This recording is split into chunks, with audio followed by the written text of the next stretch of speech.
Right then. So we're going to continue on with our data loss prevention, data loss detection. Hopefully in the lab today you'll be able to send some secure emails.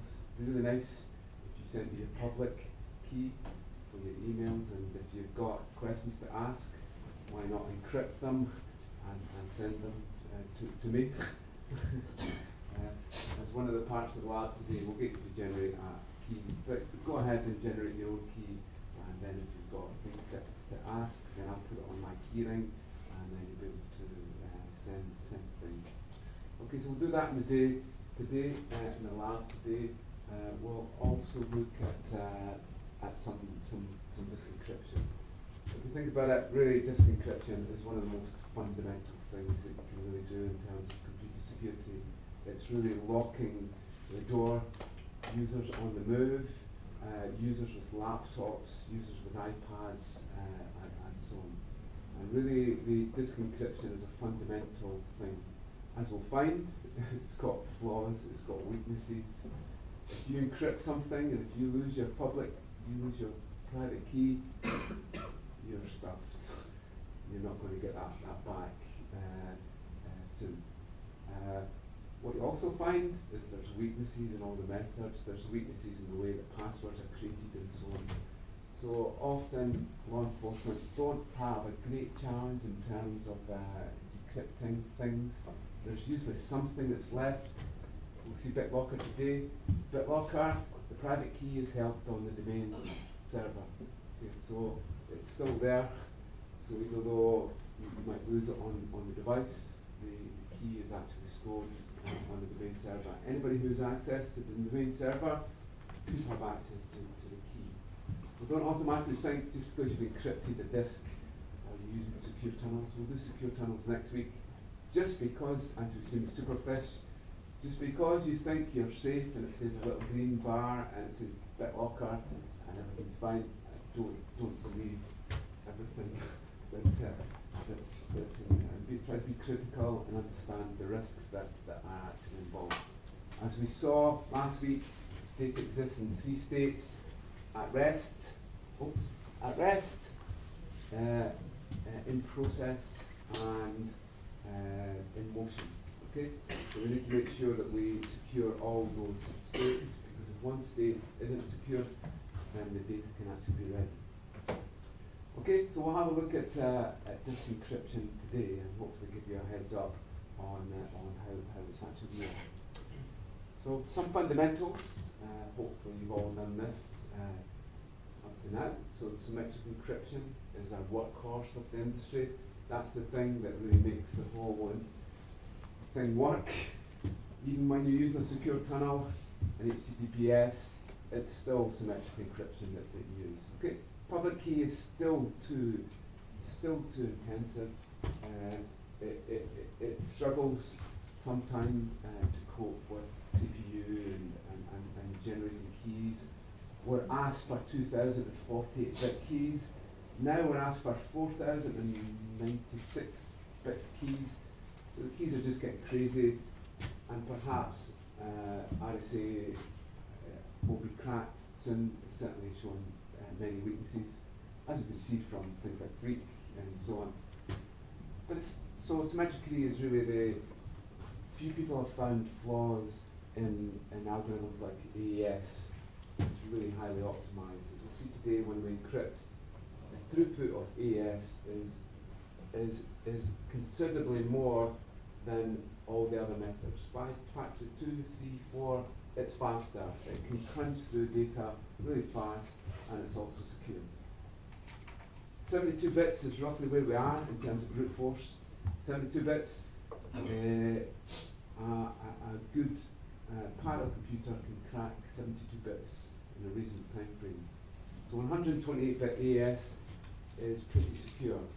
256-bit is unbelievably secure. And then we have public key. Public key uses our 2 keys, a public and a private key. So if I'm Bob and you're Alice, what key do I use to send you a message? I'm Bob, you're Alice. What key do I use to send you a message? Your public key. Who's that? Your public key. My public key? No, the key's public Alice's. Yours, yeah. Alice's public key. Yeah. So I use Alice's public key, so even I can't open the box once it's been encrypted from there. What key do I identify myself with? Well, what key do I initially sign something with? My private key, and then identify myself with my public key. Okay? So in terms of this, we need to make sure that we both secure and we identify the entities that we want to. And when I send you an email, you want to make sure it was me that sent you the email, and you want to make sure that nobody's tampered with the email at all. So the two keys are working magically together, and we'll see from tunnels. Asymmetric encryption kicks in there too. It's asymmetric encryption that's going on. Unfortunately, what happens is there's a little problem with HTTPS, with Freak, that you kind of say to the browser, step down a little bit, and let's just use 512-bit RSA keys, which are easily crackable on the clouds.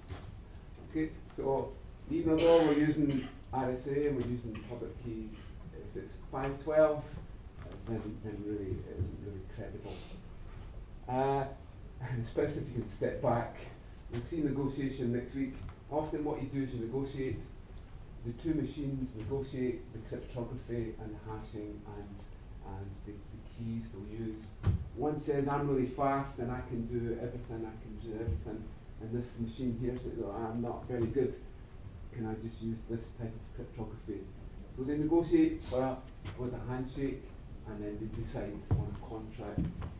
If somebody decides that contract should be lower than the requirement, then you could have problems. And that's, I'll go over Freak next week, and I'll explain what's happened with Freak. But if that can happen, then you really lower the whole security of the connection. And the last one is obviously one-way hashing. One-way hashing is where we get a thumbprint in there. MD5 and SHA-1 both have been shown to have collisions. And you should never really use MD5 in a serious application. SHA-1 isn't really that secure, so you should always use the higher ones. So in terms of our keys, RSA is typically moving to 1024, 2048, and increasing all the time. If we use something like Elgamal, the newer types of encryption, the keys are much smaller than we have. Okay, so those are the three methods that we have for encryption. Okay, so what we have typically is that our key, we have a session key or a key for our disk encryption. Okay, so that might be AES or Blowfish or one of the one of the main symmetric key encryption methods. Okay, so we create that key, especially for the disk, and that's kept secret. The way it's normally set up, is we create a key pair. So I'm going to encrypt my disk. I create a key pair. I then take my public key and then I encrypt the session key that I'm going to use to encrypt the disk with my public key. So as long as I don't distribute my private key, then everything's fine. So this is what we typically do. So we have our certificate, we have the two keys on there. Unfortunately, things like Superfish, what happened was that somebody actually, it was a self-signed certificate, and it had the public and the private key actually on the distribution. So as long as you don't give away your private key, then everything's fine. So we have our key, and we have our certificate, the CER files, but we also have the PFX files, which are protected files with what? I think the PFX files are protected by. And this is the biggest flaw in disk encryption completely. What do you think that they're protected by? What? Passwords. Okay? So I'm using 256-bit AES. not even a space alien could crack that, all the computers in the world. And I stick passwords on my certificate, brute force, and it pops open. So the biggest flaw here is that your key is stored as a certificate on the machine with the passwords. Okay? Can anybody remember the password that was on the Superfish hack certificate? Was it? No, not quite. Nearly. What? No. Company name. It was the company name. I forget the company name now. It was the company name. Okay. So if you're going to put passwords on your certificate files, I boot your machine up without operating system. I get access to your certificate store, pop the certificate off, and then try different passwords and so on. And out pops the physical private key that's actually required. Okay? So don't let anybody tell you it's really secure. If you have an Apple iPhone 6 and it's a fingerprint scan, okay, that's pretty secure. That because it's your fingers. By law, you've got to give your finger. I hate to say this. If you're asked by law enforcement to open up your iPhone, even though it might prejudice yourself, you must give your finger to the phone to actually open it up. Google have stepped back from Lollipop. I don't know if you've heard. Google said it's too difficult just now for performance. They were going to encrypt by default on Lollipop, and they didn't. Hopefully in the next release it's certainly there in their SDK from that. Okay? So it's going to be a really challenging time for law enforcement when we get to something like, we'll come on to it, the keys aren't stored on a certificate anymore, they're burnt into the machine. Yeah. Okay, so you can see there's the public and the private key. If I want to decrypt, I basically go to the certificate, I take the public key off the certificate, and then I take the private key of my non-distributable certificate, and then I pop off the session key, and then I can decrypt the disk. What's going to happen if I delete my certificate by mistake? I got a problem. I got a big problem. I'm not. That's dead. It's finished. It's gone. It's scrubbed. It's a dead disk. Okay, so don't keep a copy of your certificate on a USB stick, which is already a security weakness. Don't put the USB stick beside the laptop, but like having your PIN number, beside your ATM card. You know, a lot of people have that. Do you have that? No? A lot of people will put the PIN number nicely beside their ATM card. Yeah. We all know people like that. So somebody that's written on the card. I've written on the cards even better, that's right. Yeah. We're using the last 4 digits of the card number. What is it? Using your Unibirth. We've all been there. We've all been there. So don't do that. You put it in escrow. Okay, escrow is that you give it to your solicitor, and they stick it in a safe, and so on, or you post it away somewhere, and then you forget who you posted it to.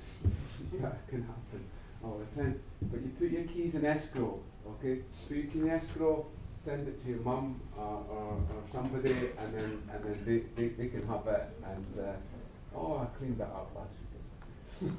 What to do with that? It's my keys. So really know what you're doing, and always take a copy of it. But the more copies you take, the more chances that you have. And an intruder, the first target they want is your private keys. I mean, really, if there's one thing that an intruder would like to get off your site, it's your private keys for your company, for the systems, and so on. Because you don't actually know that they've actually got them, so you really need to watch. Okay, so know where your keys are, and know when to change them, know when to revoke. The revocation is a nightmare on the internet. You'll probably find that Google Chrome doesn't by default revoke keys. I've not checked recently, but from what I could see is that some of the recent revocations from Adobe and so on, it didn't happen on Chrome automatically. So a lot of the browsers just don't revoke that well. Okay, so on Windows we can have something like a EFS, which is an encrypted folder or drive, kind of simple encryption method, just to be able to protect the folder in itself. So these are some of the tools you'll probably find when you go into your company will be locked in, okay? You choose one of them and that's it, okay? You're not going to change. It's unlikely. If you choose the Cisco product or the Symmetric product, then you're kind of locked in to their whole tools and things like that. If you want to go for an open source toolkit, then you're looking at TrueCrypt or the PGP type tools. But normally that's it. You're locked in. So those are some of them. Kaspersky is there, Bitdefender, and the Symmetric one, and then the Sophos one is well used. So many companies who use these. Tell me, which one do you think is the winner? What? Bitlocker. Roughly how much of the market do you think that Bitlocker has? Much? 90. 98. Really? I think it's about 95. Okay. Yeah, that shocks you. That shocks you. That it is a robust. The days are gone when you used to put your BitLocker to sleep, and then the key was actually stored in the sleep partition. Luckily, or unluckily for some, those days used to be great because you just put your laptop to sleep and put somebody's laptop to sleep, and the key was actually stored as part of the hibernation partition. Those days are kind of gone now. How anybody didn't notice that one was pretty bad. The days of the hopefully the certificate problem, hopefully are kind of gone from BitLocker, but they have a massive part of the market. So looking at disk encryption and also at file encryption. So you have different levels, and to be certified in this area is actually quite tough. So the UK has certification. It costs you a lot of money to get your code examined because they need to go through your code, they need to go through the assembly language, they need to look at all your libraries. So it's actually quite expensive for a company to be certified in the UK, to get a GCHQ, to get a certification in the UK. On an international basis, NIST have standards around FIPS standards. So your company will say we are FIPS level 2 or FIPS level 3 or level 4. Obviously, the higher you go, the bigger you can charge. We're level 4 and we are the best. And so you go through your FIPS certification for your systems and so on. If you're a bank should be working at level 4 at least. If you're health and social care, hopefully you're working at 3 or 4 and so on. But certainly you need to be defining your standards that you're actually working on. If you're at 1, that's fairly limited type of security that you actually have in there. So level 2, you've got some physical tamper-proof. Okay, there is something that actually stops people from getting access to your equipment and your laptops and hosts and so on. There's also some role-based authentication that goes on there, that I prove that I'm staff or I'm admin. You implement a basic authentication system that gives me a role, that gives me access to the secure data. The level above that, we have, again, physical tamper resistance. Okay, so you should have things like tamper-proof locks and so on. Identity-based encryption, much more around maybe biometrics and things like that at this level. And there is some logical and physical separation between your data and then any equipment that's actually in the field, like the access. So if you have something like a point of sale in a shop, there is some physical separation between that and the actual back-end encrypted data. There's some barrier there that stops intruders from jumping over that. Then at the very top level, you've really got some robust security measures, very stringent in there. and it's also robust against environmental attacks, which is basically losing power, heating, and so on. So you can withstand some sort of outage of your system, and for it all to still be secure. So if your power's off and somebody takes the disk out and can go and put it and mount it into the machine, then that's really not a very robust system. So you get this FIPS badge, and it's obviously a badge of honour to get it at the level, and your company will say that we comply. You actually find that a lot of your time will actually be spent auditing and making sure that you're working towards that. You don't get a contract unless you say I'm ISO this or FIPS that. You need to define the standards that you work to. You can disagree with the standards and the rigour of them, but really that's that's how you win contracts, and that really defines your approach to your business. So if we look at disk encryption, and if we look at something like Bitlocker, Bitlocker has a bag of different methods. So you can't really say there's one method that is standard for disk encryption. This is the one that we always use. It depends on the level of security that you need. If I work for a defense company in the military, then I probably want 3 or 4 levels of security in there.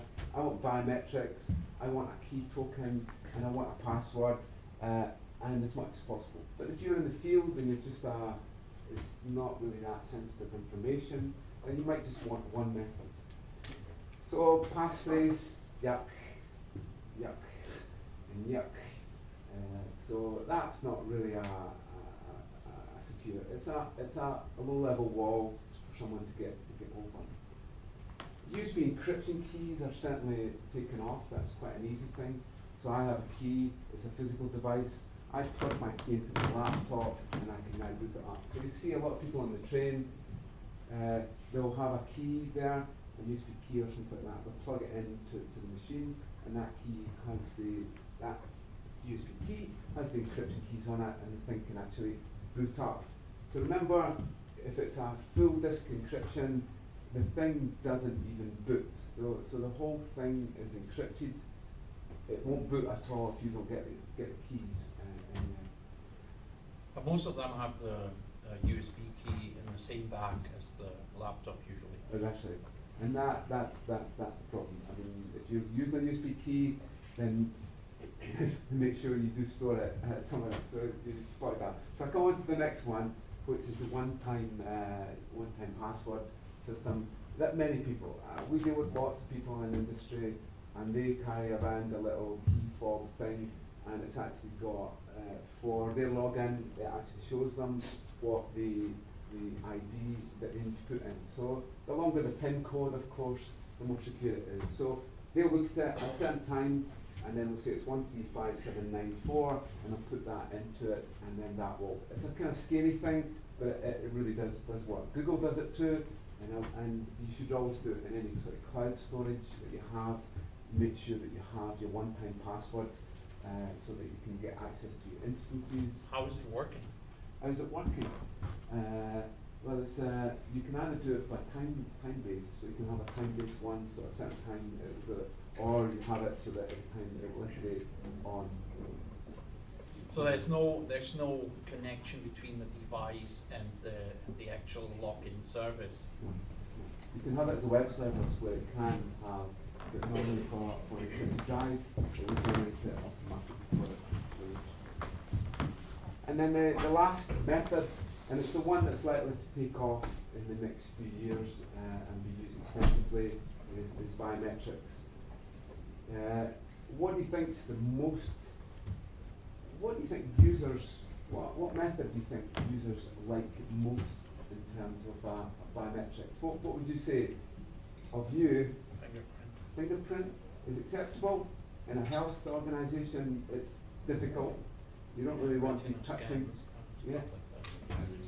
Iris scan is not too bad. Irises are not too bad, but they're not that distinctive, and they need to be very close to it. What's a better way than an iris scanner? Facial recognition kind of works, getting better all the time. Retina scans are much better because they look at the the veins at the back of your eye, which are fairly distinctive from that. But there is one method that people really prefer much more.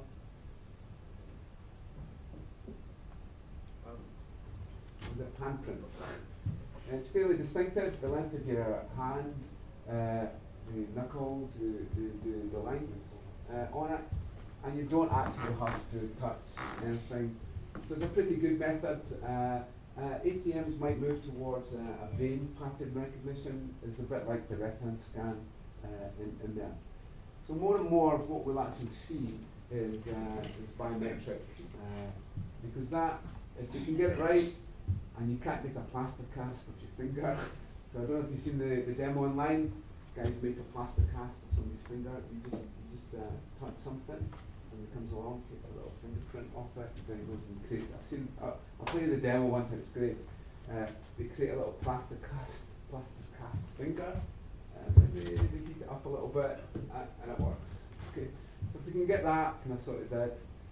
Apple and Google have been looking at this, and Samsung and so on. So it's getting better, but the replay of your signature, I capture the Wireshark of your signature actually happening. It should be okay. I shouldn't have to replay it, but your signature is stored somewhere.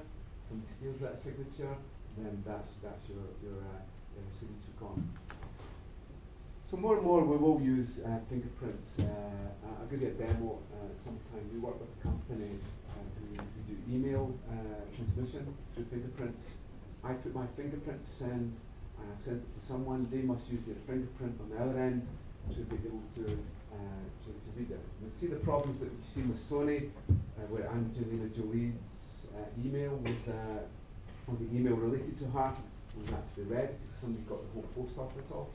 You can only see that only using encrypted email of an end-to-end can address that kind of problem. Okay, and more we're using multi-factor, so it's a mixed bag of those. The iPhone 6 actually has complete encryption with the Tpm chip in there. Okay, so we've got, there's our layers, and the thing you need to remember is that once you go through your encryption layer, it might be cloud storage or it could be disk storage, once you're out of there, then it's non-encrypted, okay? So don't just think it's a barrier. Once it's in memory or once it's on the wire, then it's unencrypted again from them. And few packages really deal with proper encrypted contents of the memory. Okay, so let's look at Bitlocker, which has, I think, it's about 95% of the market. It's certainly the one that you're likely to use in a corporate type environment. It uses, or it can use, the Tpm chip. So the Tpm chip burns the encryption keys into a chip on your device. So on your laptop, it's a special chip that's soldered into the machine when it's actually created. And it's also on the phone. When you buy your iPhone 6, the Tpm chip actually has your encryption keys actually on there. So in terms of you being able to get access or giving your keys away, then you've actually got to provide your fingerprint to be able to release the key. The thing's not even going to start unless you can provide that to get access to the Tpm chip. Okay, so it uses a special boot system. So there's two partitions that you have. There's the boot partition that just gets you started.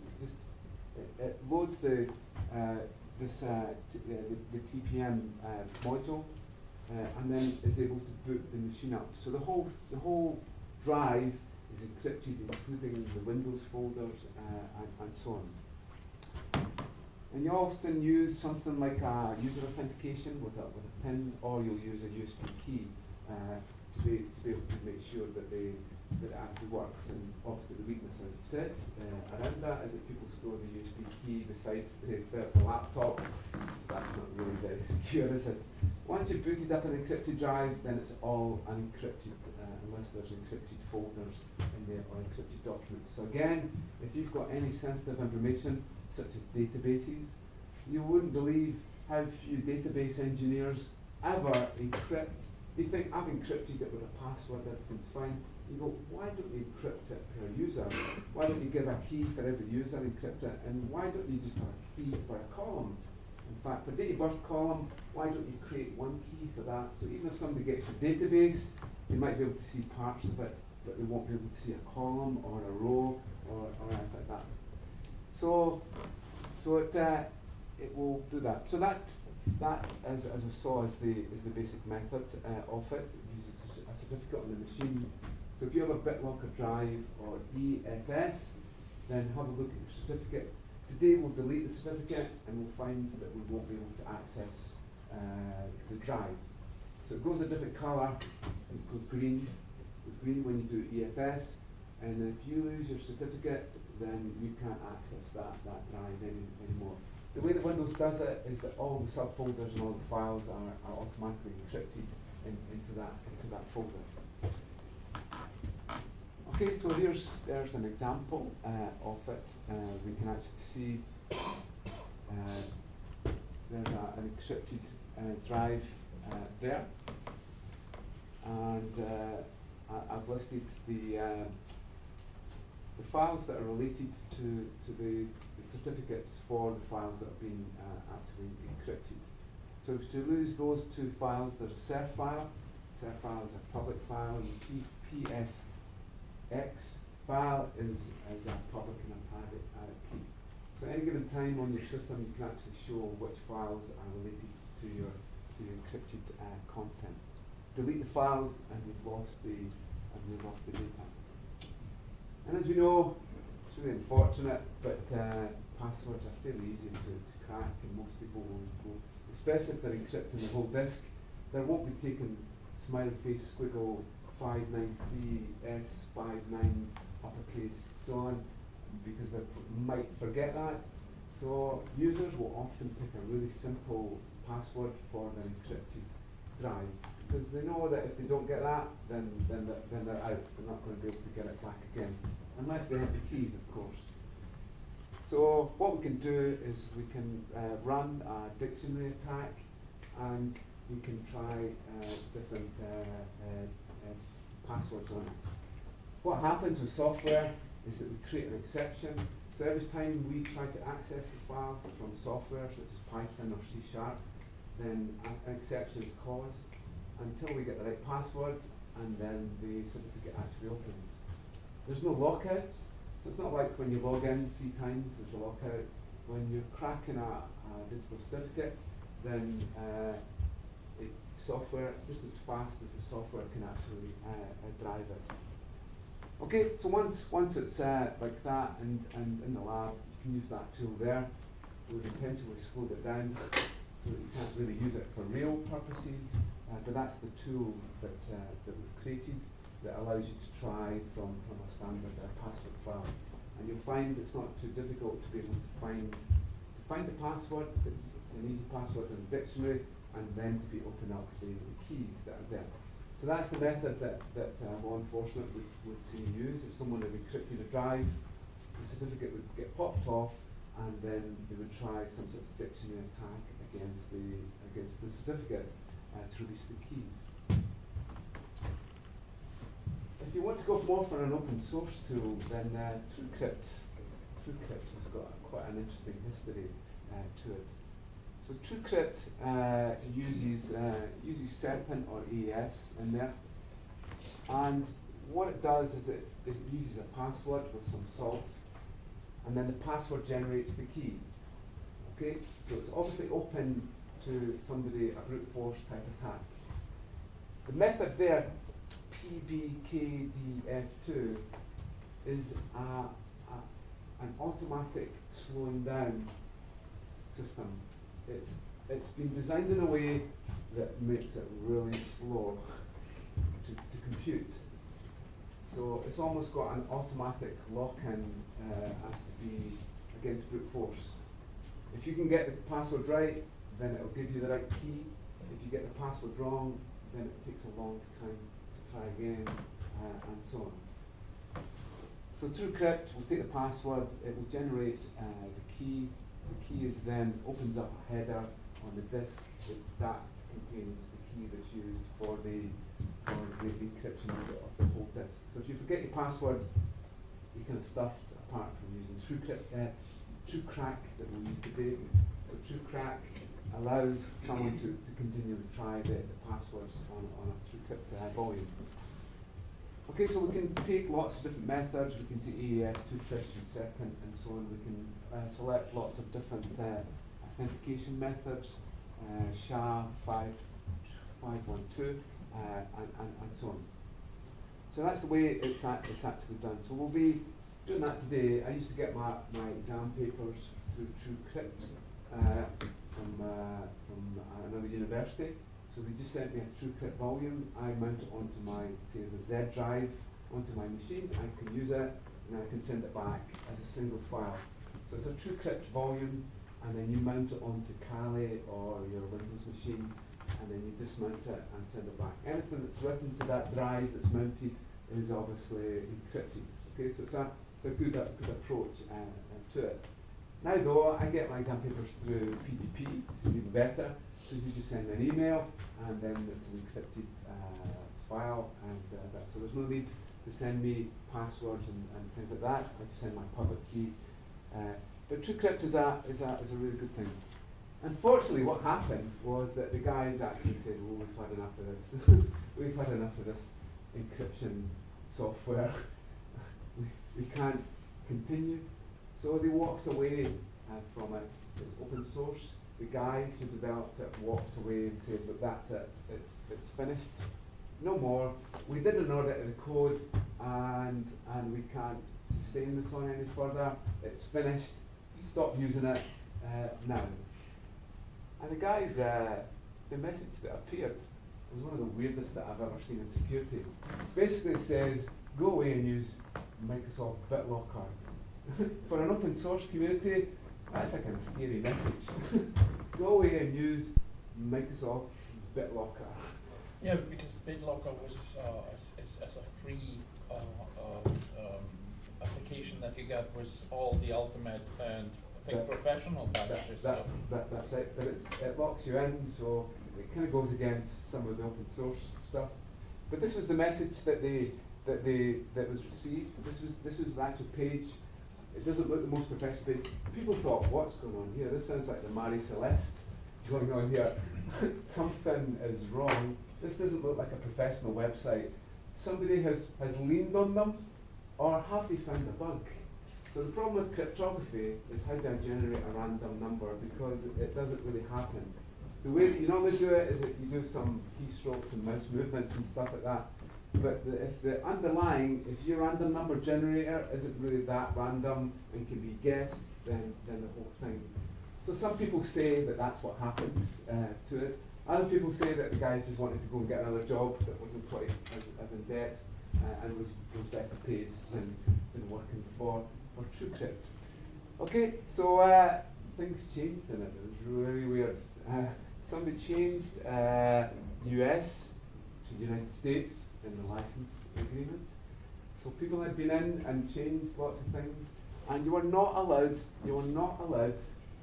use. You did not have a license to use it, and they put in they crippled it. They crippled it. They put, if you used 7.2, it was crippled. But everybody just went and still used the old version. So that very few people upgraded to it. So they thought maybe it was a code bug, or maybe you could exploit the binary code. So a standard way for malware code is to go into the binary, the executable, and flip a few bits, and it makes it all go wrong. Did they find that? Who knows? The jury's still out on it, and it's still to be seen. Luckily, it's back, and not in the US, can't be in the US. And these guys in Switzerland have decided that they're going to keep it going, and it's going to happen, hopefully. So it's still alive, and it's still really happening. One last slide. What time are we? Still got a few minutes? Two. Oh, still got a few minutes. I'll take a few minutes on that one. It's a really unfortunate logo. I'm sorry, but the logo looks a bit strange. But so that's what the TrueCrypt logo, and these guys in Switzerland have set up a repository and a fork in GitHub for the source code and from the pre-version that wasn't actually modified. So hopefully it will stay alive and it will still be there. But it shows you the problem of your company dealing with any open source, that it can happen that bugs can appear because they're not funded that well, or that the open source foundation goes bust, and that's what happens with Heartbleed. And how do you detect encrypted content? So this is a real big challenge in the industry just now. So this is a compressed file. So obviously compressed file, we can look for the PK header, that's great, or the gzip header. So we can pinpoint from network packets or from a triage of the disk whether somebody's got, so if somebody wants to get a document off your site, they could compress it and you can't see it when it goes over the network. So we can have some sensors that will detect a PK file and take it off the network. So obviously there's an anti-forensics, which you can, the intruder can just change the PK, or change, because it doesn't matter to a PK file if it has a header or not, the application will still read it. So it can be tricked, but a lot of packages now are looking more deeper at the packets and the attachments especially, and trying to detect noise. And noise just looks like random ones and zeros. And that's what we look for in terms of encryption. So that's an encrypted file there, and I've showed the hex values as a grayscale. And you see here, that's what encrypted files actually look like. So in your network scanner, if you do a quick frequency analysis and you actually find that all the bytes are equally probable, there's a high chance that that's an encrypted file. And we've proven here that if it's slightly less, then you've got a compressed file. So we've managed to differentiate between encrypted and compressed files by looking at what's called the entropy of the file, the amount of change that it actually has in it. But many companies are really struggling with this to be able to detect encrypted contents on disks and also in network packets and within memory there too, because your scanners, your IDS has no clue, your email scanners can't pick up anything because they don't actually have the keys. Okay, and that was an introduction. So we'll do this clip for today, and we'll do some P2P encryption, and hopefully we'll send some secure emails to each other, and be fine. So you want to have a quick break before our next presentation comes on? You can have one now. Okay, thanks.